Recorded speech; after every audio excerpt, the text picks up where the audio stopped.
Pero kung titingnan mo parang... Original versus peke. Tapos yung ano po, yung sachet. Pakita nyo yung sachet. Pero may ganyan, no? Walang ganyan sa atin. Tapos sa loob. Hindi siya yung pakita nyo yung sachet niya. Ito yung loob. O, pansit canton. Pansit canton. Pansit canton. May sample kayo ng ano. Grabe, oh. Hindi, kailangan may sample para makikita. Pansit canton. Maka-open na siya. Yung original na barley. Kulay puti siya. Right from legit distributors ng mga distributors. Yes! Buy the original.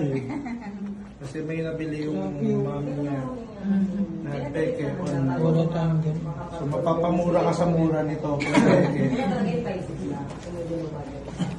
Grabe, pansit canton. Ah, sige.